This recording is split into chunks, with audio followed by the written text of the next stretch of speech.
Hello, welcome. You're watching Global Eye. I'm Parikshit Luthra. Trouble for TikTok continues to mount as countries look to clamp down on the social media giant. After 5 hours of being grilled by most bipartisan U.S. Congress leaders and politicians, the TikTok CEO has admitted that Chinese engineers of parent company ByteDance have access to users' data. However, the social media company executive maintained that the company is not an agent for China or any other country for that matter.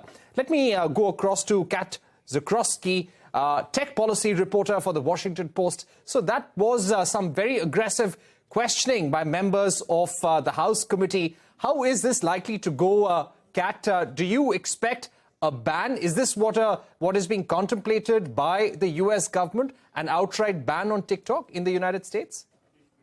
So political momentum is certainly growing for a ban of TikTok. We heard multiple lawmakers, including Kathy McMorris-Rodgers, the chair of the House Energy and Commerce Committee yesterday, call for a ban of TikTok.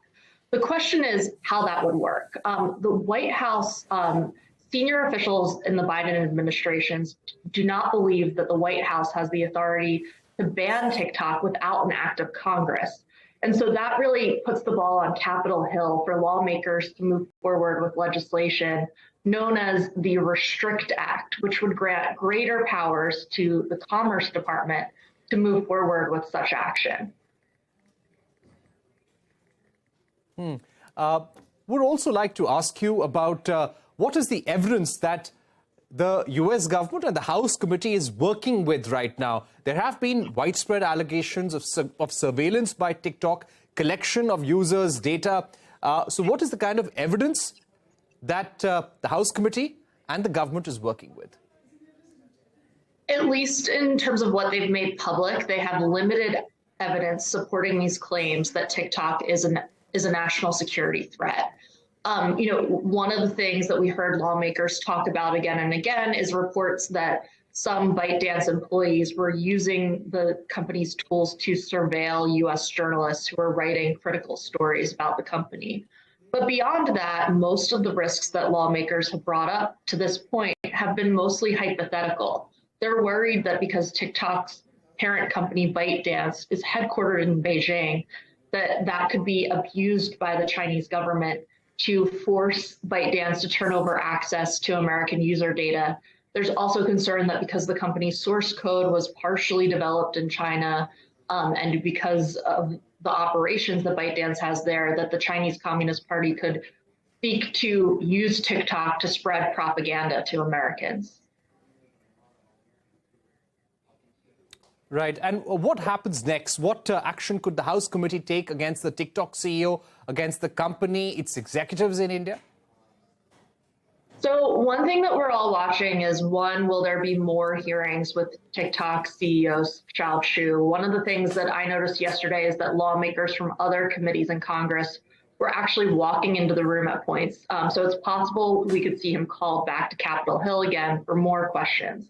And then the next big action that we're watching for is, will the U.S. Congress pass legislation that makes it easier for the U.S. government to attempt to ban or restrict TikTok? And again, that's that legislation, the Restrict Act, that has been introduced in the U.S. Senate. But all of this, I think there's big questions as political momentum for a ban builds in Washington. One thing to just remember is that the United States has tried to ban TikTok before under President Trump. And the federal judges in the United States actually blocked those moves, saying that the ban on TikTok ran afoul of the U.S. Constitution, which has protections for free speech. So it's possible that any attempt, whether in Congress or within the Biden administration, could run into similar hurdles. Right. So there is clearly a judicial hurdle that any action by the U.S. government could run into. Kat Zakrowski, thank you very much for joining us here on Global Eye, giving us your view and what lies ahead for TikTok in the United States. Shifting focus to global politics now. Earlier this week, Chinese President Xi Jinping visited Moscow for the first time since the Ukraine war to hold talks with Russian President Vladimir Putin. Xi Jinping attempted to broker a peace deal between the two nations using China's plan, which it proposed last month. Putin said that China's proposal could be used as a basis to end the war. However, Ukraine ruled out any possibility of talks unless Russia withdraws from its territory. In a joint statement, Russia and China condemned using multilateral platforms to push political agendas. Let me now go across to former Deputy NSA Pankaj Saran, also the former Indian ambassador to Russia. Ambassador Saran, let me begin by asking you, how do you see the chemistry between the two leaders? What was the message they were trying to send out to the world? In fact, there was a video of the farewell ceremony where she was seen shaking Putin's hand and saying that, "Take care, please, my friend." And Putin held both his hands and said, "Have a safe trip." What do you see from the messaging, from the videos that are doing the rounds about the trip?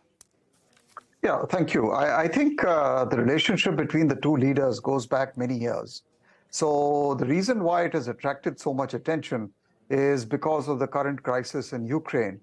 But otherwise, in terms of the visuals, the chemistry, and the bonhomie, etc., it is fairly typical of the Russia-China summitry process. So I don't see anything unusual in that. Of course, I think there is an element here of the Chinese President Xi Jinping standing in solidarity with the Russian president. And they are both, in their own ways, in some form of a siege from the West. So that is something that brings them together. Right. Asking you about the peace plan, of course, that has been rejected by the West and also by Ukraine. So the Chinese president suggested a 12-point plan, which could be the basis for some sort of resolution. How do you see this? What are the intentions of both sides? Is the intention to consolidate the territorial gains even more? Well, it's interesting, and it's a very typically Chinese diplomatic gambit to decide to put on the table a comprehensive plan on the first anniversary of the war. So they are going to certainly promote this everywhere, including in the United Nations, in the Security Council, and everywhere else. I think the Chinese intention is perhaps to come across as a global statesman, as a global peacemaker, and to project to the West that it has some influence over Russia and that it can actually help in winding down the tensions. Insofar as the chances of success are concerned, as you have pointed out, I don't think there are very good chances because of the Western suspicions over China. And I really do not think the West will allow China the privilege of coming across as this global peacemaker and statesman. Also, there are very serious contradictions in the whole situation in terms of how to reconcile the question of territorial integrity with mutual security concerns. And this is really still a big question mark. So I'm not sure whether the Chinese plan has a way out of this big dilemma which Europe and Russia face. Ambassador Saran, to also ask you about the reactions we've seen from the likes of US, UK and European Union for the past few weeks. The West has called for sanctions against China in case any kind of direct help with weapons or any kind of monetary help to sustain the Russian war effort is seen. Any evidence of that you're seeing in the last few weeks? And could there be some sort of Chinese support through these deals that were signed during this visit between China and Moscow that could lead to strengthening the Russian effort against Ukraine? Well, on the sanctions, definitely. I think this is the time when rhetoric is at its height because we are in the thick of emotions, and all this that was said in the last few weeks coincided with the first anniversary of the war. So it was quite expected that we would see heightened rhetoric on both sides. I think there was an element of warning to China about not getting involved militarily into the conflict. Actually, I do not think China is going to get militarily involved in the conflict because of many reasons. Insofar as the Russia-China summit is concerned and the various deals that were signed, I think China is just being opportunistic. It is holding out a degree of comfort to Russia in terms of bailing Russia out of its current position. And obviously, Russia finds it attractive to, to respond. And so there is an element of opportunism in this. But in the medium to long term, definitely the relationship is going to continue to grow as it has been growing for the last many years, regardless of what is happening in Ukraine.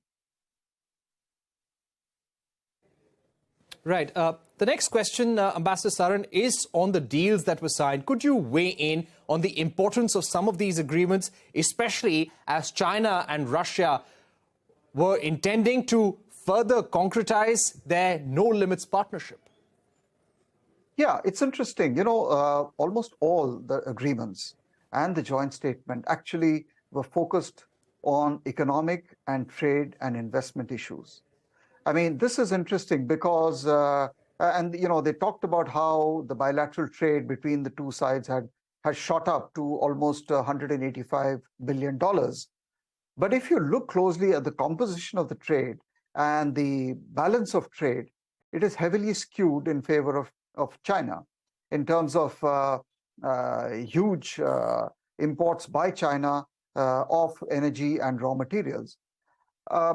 This kind of a lopsided economic integration between Russia and China, with Russia fueling Chinese economic growth, and in the bargain also earning precious money, I think is going to be, in at least the next couple of years, something which we will see more and more of. The interesting thing is that the share of the dollars in the settlement of the trade has steadily gone up between the two countries. So they are trying to insulate themselves. So one is the trade aspect.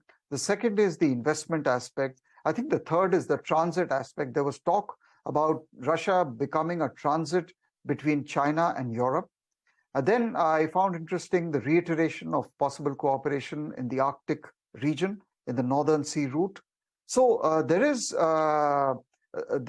entire package is actually focused less on the political and strategic, but more on the economic and trade and investment. And I think this is deliberate because they do not want to talk too much about that, although that is in some sense forms the foundation of the entire edifice of the relationship.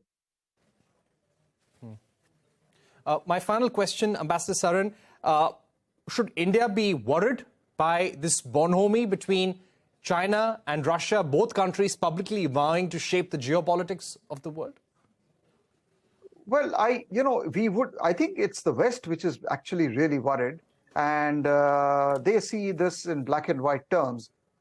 Insofar as we are concerned, the point to note in the Russia-China relationship is that while we have serious problems of security and border dispute with China, we actually do not have any such problems with Russia. So our objective has to be to keep Russia and India together in an engagement which is insulated from the Russia-China relationship. This is a challenge for us, but I feel that Russia is also conscious of the fact that it does not want to mortgage its relationship with India to China. And we therefore have to watch closely. But if you look at the Eurasian zone, the entire land space and the land mass, I think it's critical for us to keep Russia in play rather than allow a new Russia-China axis, which is hostile or adversarial to India. That would not be in our interest. All right. Ambassador Pankaj Saran, thank you so much for joining us on a very important topic, a very key meeting between President Xi Jinping and President Putin taking place in Moscow. That's all we have time for on this segment of Global Eye. But don't go anywhere. Lots more coming up. Tens of thousands of Israelis have taken to the streets of Israel protesting against judicial reforms, some contentious judicial reforms passed by the Israeli government. A special discussion with Amir Tibon of the Haaretz Newspaper on the other side.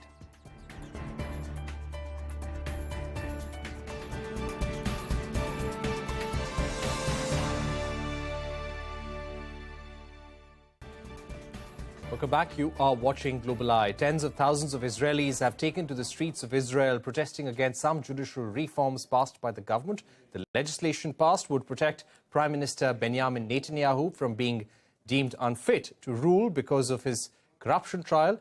It stipulates that a Prime Minister can only be deemed unfit to rule because of health or mental reasons. Remember, Netanyahu is facing charges of fraud, breach of trust and accepting bribes in a series of scandals. Amid these protests, Netanyahu visited UK Prime Minister Rishi Sunak. The UK identified Israel as a vital international partner, and Sunak has stressed the importance of upholding democratic values that underpin the UK-Israel relationship. Let me now go across to Amir Tibon, senior editor at Haaretz, a leading Israeli newspaper. Amir, thank you very much for joining us here on Global Eye. Let me begin by asking you, why are these judicial reforms or this judicial overhaul so contentious, and how will this really impact the way Israel is governed? First of all, it's a pleasure to be here. Thank you for inviting me. These changes to the balance of power between the authorities in Israel are quite dramatic, and it's not a coincidence that now for 11 straight weeks, basically almost 3 months, hundreds of thousands of people go out every weekend to protest all over Israel, from Tel Aviv to Jerusalem to smaller cities around the country. In Israel, the way the system is built, there is no clear separation between the government and the legislator because the government enjoys a parliamentary majority that gives it the ability to rule. And the only real check on the government's power is the Supreme Court of Israel. And what the government wants to do through a series of very controversial pieces of legislation is basically to significantly weaken the Supreme Court and give some of its powers to the government itself. One of the most contentious issues is the process of appointing judges. They want the government to have the ability to appoint the Supreme Court justices without any need for consultation with the sitting judges or with the opposition. And you mentioned Netanyahu's corruption trial, so here's an interesting situation. Today in Israel, justices to the Supreme Court are appointed by a committee that includes sitting judges, politicians, and the lawyers' bar. If the government took over the ability to appoint all the judges by itself, when Netanyahu's case will reach the Israeli Supreme Court a year or two from today, because no matter what will happen in the district court where it's being heard right now, there will be an appeal, Netanyahu will basically have the power to select his own justices, to select the people who will judge on his corruption case. That is obviously a very problematic situation. And so what the protesters are demanding here in Israel is to basically state that these legislations will be put on hold and there will be negotiations between the government and the judicial branch and the opposition to reach a more moderate and balanced form of judicial reform. Right. Amir, what is the kind of support these legislations have in the Israeli parliament and also within the Israeli government coalition? In the government coalition, this is basically something that enjoys the support of almost all the members. And right now, Netanyahu is governing in a coalition that includes his own Likud party and all of Israel's religious parties. It's the most religious and nationalistic coalition in Israeli history. And the interesting question here is not why do the religious parties support this change? Because they've actually been advocating for decades to weaken the Supreme Court. They view the Supreme Court as a liberalizing force in Israeli society that is responsible for a lot of the progress on minority rights and women's rights. But Netanyahu himself, over the years, blocked any attempt to weaken the Supreme Court from these coalition partners that he's been governing with. And he took pride in it. There are interviews where he says, I am proud to defend the Supreme Court, and an independent judiciary is a cornerstone of democracy. And this was in line with the historical character of his party, the Likud party, which used to be considered the national liberal party of Israel, hawkish on foreign policy issues, but liberal on domestic issues. Suddenly, now, the same Netanyahu is supporting these changes. And you have to ask if this is connected somehow to his trial. In terms of public opinion, we can only rely on polls, and we do see constantly in public opinion polls that the majority of Israelis and a significant minority of Netanyahu's coalition voters want this legislation to be put on hold. And they want the government, instead of pushing it through in a manner that does not include any consultations with the opposition and the judicial system, to start a more slow and deliberate and cautious process of negotiations. Right now, that doesn't seem like it's going to happen. All right, Amir Tibon, thank you so much for joining us here on Global Eye, giving us your view on the protests that are escalating across Israel right now and why this is so contentious. Thanks once again for being with us here on Global Eye. With that, it's a wrap on this edition of the program. News continues on CNBC-TV18. Stay tuned.